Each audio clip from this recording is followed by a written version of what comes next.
ओम श्री गुरु सत्ताय नमः। सभी को प्रणाम। पिछले वीडियो में हमने सुना, जो व्यक्ति दूसरों के दुख से दुखी हो और दूसरों के सुख में ही जिसका सुख हो, जो सबको अपने समान समझे, जो दूसरों के साथ वैसा व्यवहार करे जैसा व्यवहार की अपेक्षा वो दूसरों से अपने लिए करता है, ऐसा व्यक्ति ही सही अर्थों में आध्यात्मिक है, योगी है। आइए इसी क्रम को आगे बढ़ाते हुए आत्मवत सर्वभूतेषु की भावना से ओतप्रोत कुछ प्रसंग सुनते हैं। कुरुक्षेत्र के मैदान में दूर दूर तक लाशों पर लाशें बिछी पड़ी थीं।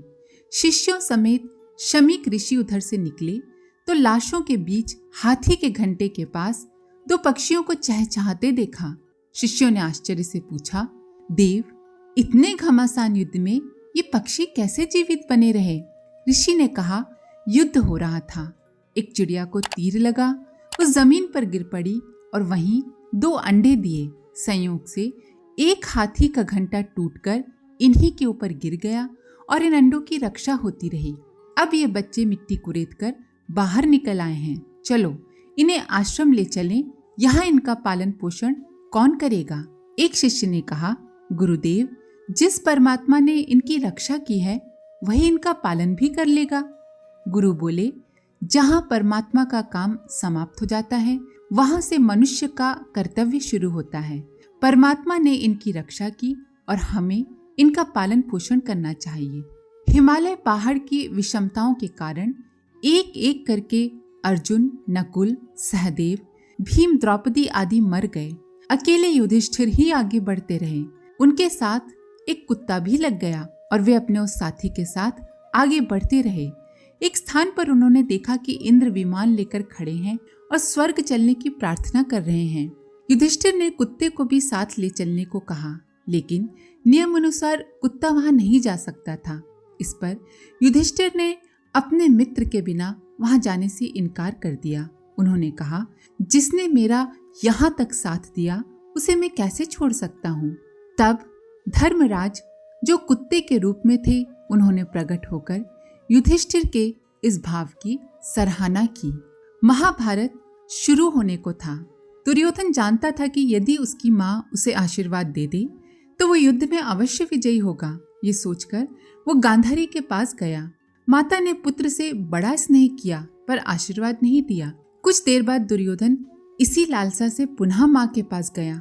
गांधारी ने कहा, बेटा, जीत उसी की होती है जो सत्य और न्याय का समर्थक होता है। दुर्योधन अपनी माता की पतिव्रत जन्य सिद्धि को जानता था, इसलिए उसने विजय का उपाय पूछने के लिए बहुत आग्रह किया। इस पर गांधारी ने उसे युधिष्ठिर के पास जाकर उपाय पूछने को कहा। दुर्योधन ने आश्चर्य प्रकट करते हुए कहा, वे तो हमारे शत्रु हैं, भला हमारी विजय का उपाय कैसे बताएंगे? गांधारी ने कहा, श्रेष्ठ पुरुष अपने पराये का और मित्र शत्रु का भेद नहीं करते। वे बिना भेदभाव सबको सत्परामर्श देते हैं। तुम उनके पास जाओ, उचित परामर्श मिलेगा। दुर्योधन गया, पूछा।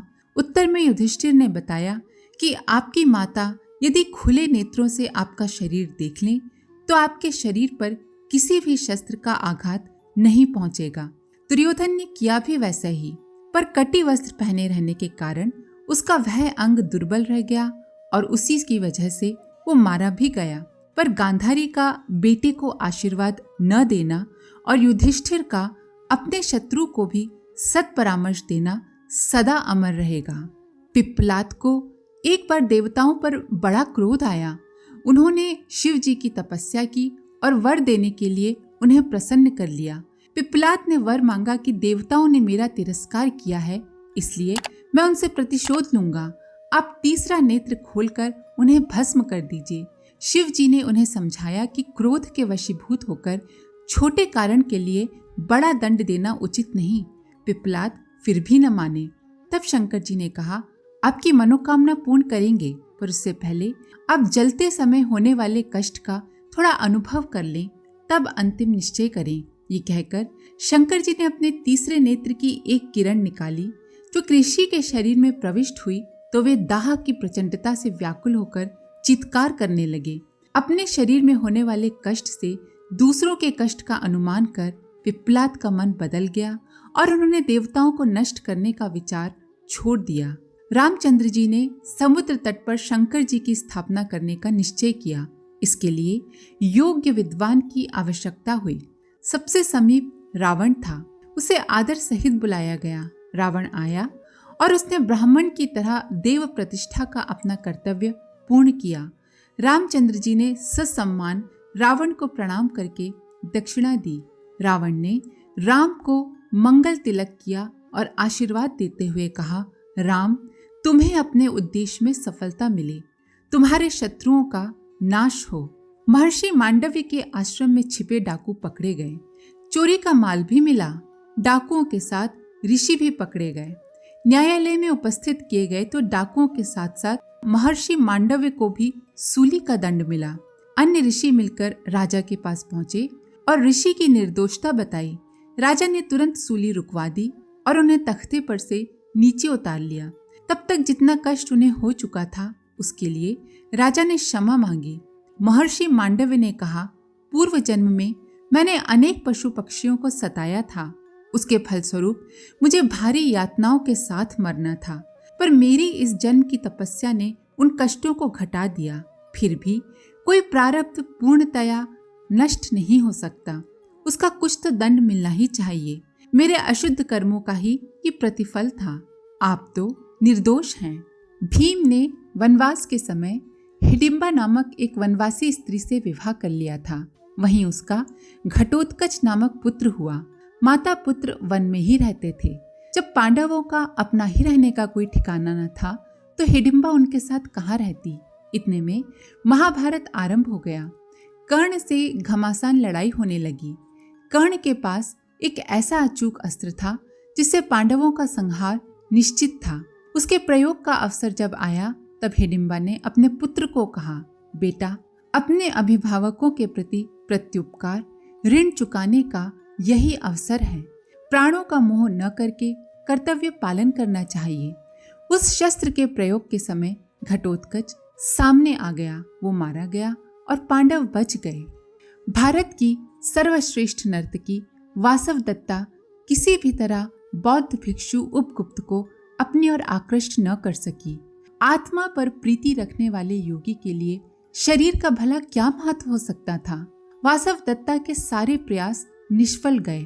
अब वो वृद्धा हो गई। रूप और यौवन के लोलुप भंवरे अब उसके पास नहीं आते। आज वो निस्सहाय पड़ी है। सारे बदन में घोर पीड़ा है। प्यास से व्याकुल है, कोई पानी देने वाला नहीं। सहसा द्वार खुले। उपगुप्त आए हैं आज। वासवदत्ता को उन्होंने अपने हाथ से पानी पिलाया, उसकी सेवा की और अपने घर सेवा करने के लिए ले आए। उन्होंने कहा, वासना के लिए नहीं, मानवीय कर्तव्यों के लिए मनुष्य को प्रेम करना चाहिए। यही प्रेम का सच्चा स्वरूप है। मेवाड़ की रक्षा के लिए महाराणा प्रताप अंतिम प्रयत्न करते हुए निराश हो गए थे। अकबर की विशाल सेना और अपरिमित साधनों का मुकाबला करते करते छोटे से मेवाड़ प्रदेश के साधन समाप्त हो चुके थे।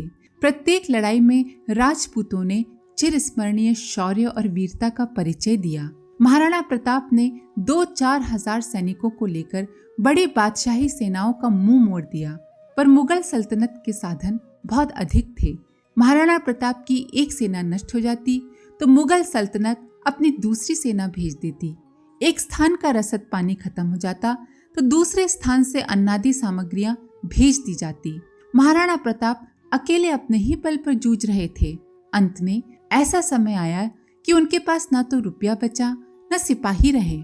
बादशाही सेना को निरंतर आगे बढ़ते देखकर और पहाड़ों के भीतर रहकर अपने तथा अपने साथियों के लिए सूखी रोटी मिल सकना भी असंभव समझकर उन्होंने मेवाड़ को त्याग कर सिंध की तरफ जाने का विचार किया। जिस समय महाराणा प्रताप देश त्याग का निश्चय करके अपने बचे खुचे साथियों को लेकर अरावली पर्वत को पार करके सिंध जाने के लिए कदम बढ़ाने लगे, तभी किसी ने उनको पीछे से पुकारा, ओ मेवाड़पति, राजपूती वीरता की शान दिखाने वाले हिंदू धर्म के रक्षक, जरा ठहर जाओ। राणा ने चौंक कर पीछे मुड़कर देखा तो उनके राज्य के पुराने जमाने के मंत्री भामाशाह उनकी तरफ दौड़े चले आ रहे थे। भामाशाह किसी प्रकार राणा के देश त्याग का समाचार सुनकर तुरंत ही उठकर दौड़े चले आए थे। वे समीप पहुंचते ही आंखों में आंसू भरे हुए भर्राए स्वर से बोले, स्वामी, आप कहाँ जा रहे हैं और क्यों इतने व्यथित तथा उदास जान पड़ते हैं? महाराणा प्रताप का निराशापूर्ण उत्तर सुनकर भामाशाह कहने लगे, नहीं, एक बार आप फिर अपने घोड़े की बाग मेवाड़ की तरफ मुड़िए और नए सिरे से तैयारी करके मातृभूमि का उद्धार करने का प्रयत्न कीजिए। इसमें जो भी खर्च होगा वो मुझसे लीजिए। आपके पूर्वजों की दी हुई पर्याप्त संपत्ति मेरे पास है, वो सब मैं आपके चरणों में भेंट करता हूँ। वह मातृभूमि के उद्धार में लग सके, इससे बढ़कर उसका सदुपयोग भला और क्या हो सकता है। इसलिए आप मेरी प्रार्थना स्वीकार करके उस संपत्ति द्वारा लड़ाई की तैयारी करें। यदि सफल हो जाएं तो ठीक, अन्यथा फिर जहां स्वामी वहीं सेवक भी चलेगा। भामाशाह के अपूर्व त्याग और देशभक्ति को देखकर महाराणा प्रताप का हृदय भर आया और उनके अनुरोध को मानकर वापस लौट आए। कहा जाता है भामाशाह के भंडार में इतना धन था कि जिससे 25,000 सेना का 12 वर्ष तक खर्च चल सकता था। भामाशाह ने अपना सुख ठुकरा दिया और सारे देश के उज्जवल भविष्य के लिए अपना सब कुछ दान कर दिया। स्वामी विवेकानंद ने कलकत्ते में प्लेग पीड़ितों की सेवा के लिए बहुत बड़ा काम किया। अपने सभी साथियों को उन्होंने इस कार्य में लगा दिया और कहा, सबसे बड़ा कार्य सेवा है। धन की आवश्यकता पड़ी तो वे रामकृष्ण मिशन मठ के लिए ली गई जमीन को भी बेचने के लिए तैयार हो गए थे। उन्होंने कहा, जब हम अभी पीड़ितों की सेवा नहीं कर सकते तो इन मठ मंदिरों का क्या करेंगे। एक बार संत एकनाथ जी अन्य संतों के साथ प्रयाग से गंगा जी का जल कांवर में लेकर रामेश्वर जा रहे थे। रास्ते में एक रेतीला मैदान आया। वहां एक गधा प्यास के मारे छटपटा रहा था। एकनाथ जी ने तुरंत कांवर से लेकर गंगा जल गधे के मुंह में डाल दिया। एकनाथ के साथी संत प्रयाग के गंगा जल का इस प्रकार प्रयोग होता देखकर बड़े क्रोधित हुए। संत एकनाथ ने उन्हें समझाया, अरे सज्जन वृंदो, आप लोगों ने तो बार बार सुना है कि भगवान घट घट वासी हैं, तब ऐसे भोले क्यों बनते हो? जो वस्तु या ज्ञान समय पर काम न आए वो व्यर्थ है। कांवर का जो जल गधे ने पिया वो सीधा श्री रामेश्वर जी पर ही चढ़ गया है। ईश्वरचंद विद्यासागर एक दिन अपने मित्र के साथ एक गांव जा रहे थे। रास्ते में हैजे से परेशान एक दीनहीन व्यक्ति मूर्छित अवस्था में पड़ा मिला। विद्यासागर उसकी सफाई करके पास के अस्पताल में पहुंचाने का उपक्रम करने लगे। उनके मित्रों ने कहा, हम लोग आवश्यक काम से जा रहे हैं, इस काम को कोई और कर लेगा, हम लोग अपना कार्य क्यों छोड़ें? विद्यासागर ने कहा, मानवता की सेवा से बढ़कर और कोई काम बड़ा नहीं हो सकता। उस निस्सहाय पीड़ित की उपेक्षा करके अपनी निष्ठुरता ही तो हम लोग प्रमाणित करेंगे। निष्ठुर व्यक्ति का कोई कार्य भला नहीं कहा जा सकता। इसी तरह एक दिन स्टेशन पर एक नवयुवक उन्हें देखकर कुली कुली चिल्लाने लगा। छोटा सा स्टेशन था और ईश्वरचंद्र विद्यासागर सादे वेश में खड़े थे। उन्होंने नवयुवक का बक्सा लिया और चल पड़े। अपने घर के सामने आकर विद्यासागर रुके और बोले, भाई, यही विद्यासागर का घर है। युवक पैसा देने लगा तो उन्होंने सरलता से कहा, मैं ही ईश्वरचंद्र विद्यासागर हूँ। युवक उनके पैरों में गिरकर माफी मांगने लगा और भविष्य में अपना काम स्वयं करने की प्रतिज्ञा ली। मदन मोहन मालवीय जी के विद्यार्थी काल की घटना है। उन्होंने एक कुत्ते को देखा जिसके कान के पास एक ऐसा घाव था जिसमें पीव पड़ गई थी, मक्खियां भिन भिन आ रही थी। इससे उस कुत्ते को बहुत पीड़ा हो रही थी। वो पागलों की तरह इधर उधर भाग रहा था। 20 व्यक्ति उसको देखकर इधर उधर चले जा रहे थे। किसी पर कोई प्रभाव नहीं पड़ा, बल्कि उसे देखकर अपना मुंह ही फेर लेते। मालवीय जी ने सोचा, इस समय यदि मेरी ये दशा होती तो कितनी तकलीफ होती। इस कुत्ते का इलाज करवाना चाहिए। इस बेचारे का कौन है भगवान के सिवाय। वे तुरंत वैद्य जी के पास गए और कुत्ते के घाव संबंधी सभी बातें उन्हें बताईं। वैद्य जी ने दवा तो दे दी, पर वे बोले, मदन मोहन, कुत्ते के लक्षण ऐसे हैं कि उसके पागल होने की संभावना है। पागल कुत्ते छूने पर काट लेते हैं। तुम इस चक्कर में न पड़ो तो ही अच्छा है। मालवीय जी कब मानने वाले थे? उन्हें तो अपनी धुन सवार थी। दवा लेकर कुत्ते को ढूंढने निकले। उसको पीड़ा तो हो ही रही थी। बेचारा दुम दबाकर एक गली में बैठा था। मालवीय जी उसे दवा लगाने लगे। दवा लगाने से उसे कुछ विशेष पीड़ा हुई जिससे वो गुर्राया।